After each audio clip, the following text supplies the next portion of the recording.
Hello and welcome to this edition of Command Performance. I'm Staff Sergeant Josh Hauser. We are rooftop here in beautiful Washington, D.C. We have a chance to talk with country music star Chely Wright. I'm waging war up in my head.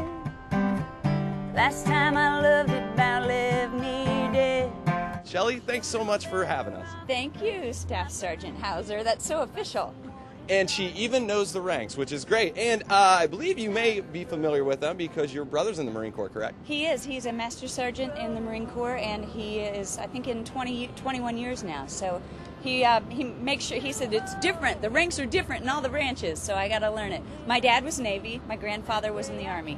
So it's a lot to take in. I know you do so much for the troops. Can you tell us a little bit about the tours you've done? Well, it has always been my honor to do things with the troops, and my doing stuff with the military dates back to being 9 years old when I told my grandfather, who was a former member of the Big Red One during World War II, I said, I'm going to be a country star. And he said, really? And he said, if you're going to be a star of any worth, you get your little behind up there to the VA hospital and sing and play for those guys. And I used to go one Wednesday a month with my local American Legion and go sing for those guys. And then at the beginning of my career, or actually a couple years into my career, I took my first trip to South Korea to play for the troops, and I've continued to do it since the mid-90s, and I've absolutely loved it. It's shaped me as a person. You were actually in Iwakuni in 2002. I was. And so was I. So I think I may even know your brother. What's he do? Chris, at the time, in 2002, he was at Mott's One in Yuma, Arizona. He was a crew chief on the CH-53. Now he's recruiting in Kansas City, but he was a weapons and tactics instructor at Mott's One. So you can probably, there aren't a lot of guys like Chris Wright. He stands out like a sore thumb. Well, those aviation guys, they always try to stand out. They think they know everything. So. You're going to get me in trouble, Staff Sergeant. Could you tell me about the last time you played taps? You make mention of that in your book. When I was a young kid, I started playing trumpet, and part of what I was able to do, was so lucky to be asked to play at a military burial when I think I was 13 at the time, and that began my relationship with getting to play that song and playing taps. There's something very powerful about that song, and again, it's not, to me, when I hear it, it just evokes a sense of pride. Obviously, it evokes a lot of sadness because I associate it with someone having passed. But when I hear the song, I know what the song means. And those of us, you people in the military, and those of us who love people in the military, we know what that song means, and it's honor. And my grandfather had asked me, when I die, he said, will you play taps at my funeral? And I said, oh, yeah, I had it in my head he'd never die. And I did get to play at a lot of different funerals, and I just never dreamed I would play at his, and then he did pass, and I did take my trumpet, and I did play taps, and that is the last time I ever played that old trumpet. I don't know if I could make it through it again. You hold a little back in case I leave, that way I can't take all of you.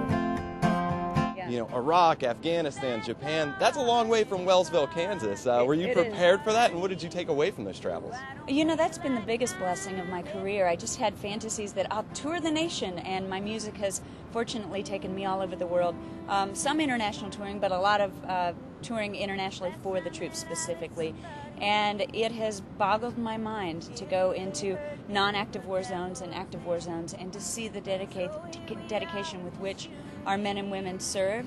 You know, people clap when I do my job, and people don't clap when you do yours. And it amazes me how so many people have been on several deployments into the Middle East and, you know, South Korea, Germany, wherever they may be. They do it, and they do it with such a positive attitude, and they're so proud to do it. It's great for me to get to take my band. A lot of band guys that haven't gone before, I love taking them for their first time because they come back, and many of them have sat down and written letters to me saying, this trip changed my life. Thank you for taking me on this trip. I've been on the receiving end of those USO tours during my time overseas, and it doesn't matter who's coming. It's like, oh, it's just some sort of relief. Yeah. Is that really the purpose behind it, the drive behind, let's go give the guys some sort of break? That's it, yeah, because often when we go over there, the production, you know, when you're setting up at a FOB in northern Iraq, or, you know, some place that just barely has a porta potty, the production is not, you know, we don't have what we usually have on stage. It's really about going and making a little noise on stage if we can, or in the DFAC or wherever we may be.